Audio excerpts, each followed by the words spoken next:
Hello दोस्तों, अस्सलाम वालेकुम। उम्मीद करता हूँ कि आप सब दोस्त खैर वाफियत से होंगे। आज का हमारा जो टॉपिक है वो मुर्गियों की नशोनुमा और बेहतरीन नशोनुमा के हवाले से है। और इसमें हम बात करेंगे कि मुर्गियों से ज़्यादा अंडे कैसे लिए जा सकते हैं। ये आप हमारे सामने देख सकते हैं कि हमारी जो मुर्गियां हैं इन्होंने अपने बाल गिरा दिए हैं और ये अब जो अपने नए बाल हैं वो ग्रो कर रही हैं। और इंशाल्लाह कुछ दिनों में इनके जो है ना नए बाल भी आ जाएंगे। ये एक मुर्गा है हमारे पास, आप देखें इसके जो है ना पूंछ के जो है ना बाल बिल्कुल गिर चुके हैं। इसकी क्या वजूहात है और ये बाल क्यों गिरते हैं और कौन से मौसम में गिरते हैं और इन बालों को गिरने से क्यों रोका कैसे रोका जा सकता है, उसकी भी तमाम तर तफसीलात इसी वीडियो में आपसे शेयर करते हैं। जी बिल्कुल नाजरीन, मुर्गियों की बेहतरीन नशोनुमा के लिए आपको सबसे पहले मुर्गियों की जगह की सफाई सुथराई का ख़ास ख्याल रखना होगा। अगर आप मुर्गियों की जगह पर सफाई सुथराई का ख़ास इंतज़ाम नहीं रखेंगे तो इससे आपकी मुर्गियों में बीमारियों की शरह में काफ़ी हद तक इजाफा हो सकता है। इसके साथ ही आप देख सकते हैं कि ये सारी मुर्गियाँ इंतहाई हेल्दी हैं। सफाई पिछले 2 दिनों से हमने नहीं की और इंशाल्लाह अब इनकी जो है ना जल्द से जल्द सफाई करेंगे। और इनका जो खाने का सिस्टम है वो हमारी ज़्यादातर कोशिश होती है कि इन्हें अच्छी से अच्छी खुराक खिलाई जाए। तो हमारे पास जो इस वक्त यहाँ पर बाजरी मौजूद है, हम इन्हें कुछ बाजरी वगैरह डाल देते हैं ताकि ये जो है ना फिर बाजरी वगैरह खाएं। इसके साथ साथ मुर्गियों के पानी का भी ख़ास ख्याल रखना चाहिए आपको। इसका पानी कम से कम दिन में जो है ना 3 बार जो है ना चेंज करें। और इसका पानी आप जितना साफ़ सुथरा रखेंगे, नीचे ज़मीन वगैरह को जितना साफ़ सुथरा रखेंगे उतना ही आपकी मुर्गियों के लिए सेहत के लिए काफ़ी हद तक बेहतर होगा।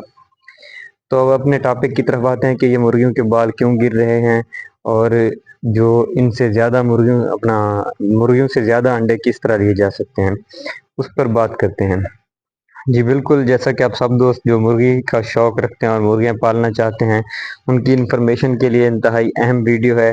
इसमें आपको बताता चलूँ कि मुर्गियों के बाल गिरने की कोई इसमें बड़ी ख़ास वजह नहीं होती। ये परिंदे जो मुर्गियाँ वगैरह होती हैं ये तकरीबन साल में एक मरतबा अपने जो बाल हैं वो सारे गिरा देती हैं और वो फिर नए सिरे से बाल उगाती हैं। और इन्हें सराइकी ज़बान में कुरेज़े कहा जाता है कि मुर्गियों को जी कुरेज़े लगे हुए हैं। अब उर्दू में इसे पता नहीं क्या कहते हैं। खैर जो भी कहते हैं, इस बीमारी के हवाले से ये कोई ख़ास बीमारी नहीं है, ना ही आपको कोई परेशान होने की ज़रूरत है। पिछली वीडियो जो मैंने बनाई थी उसमें आपको दिखाया था कि मुर्गियों के बाल ज़्यादा गिरे हुए थे। आज काफ़ी हद तक इम्प्रूवमेंट हो चुकी है और मुर्गियों के जो बाल हैं वो काफ़ी हद तक नए आ चुके हैं। तो इसके साथ ही अगर आपको बताता चलूँ, अगर आप अंडों की पैदावार को ज़्यादा बेहतर बनाना चाहते हैं तो मुर्गियों की अंडे देने वाली जगहों को जो है ना आप कोशिश किया करें कि ऐसा रखें कि जिसमें से किसी किस्म की कोई चीज़ अंदर रोशनी वगैरह ना जा सके। तो इस बात का ख्याल रखें कि कोशिश किया करें, इंशाल्लाह आपकी मुर्गियाँ जो है ना ज़्यादा से ज़्यादा अंडे देंगी और इंशाल्लाह अंडों की पैदावार में भी काफ़ी हद तक इजाफा होगा। अपनी मुर्गियों की मुनासिब देखभाल किया करें। मौसम सरमा का आगाज़ अभी हो रहा है तो इंशाल्लाह मुर्गियों के अंडे देने का सीज़न भी शुरू हो रहा है। अब पहले की निस्बत मुर्गियाँ काफ़ी ज़्यादा अंडे देंगी। पहले अगर दिन में 5 मुर्गियाँ हमारी अंडे देती थी तो अब 7 मुर्गियाँ, 8 मुर्गियाँ और 9 मुर्गियाँ तक अंडे देगी।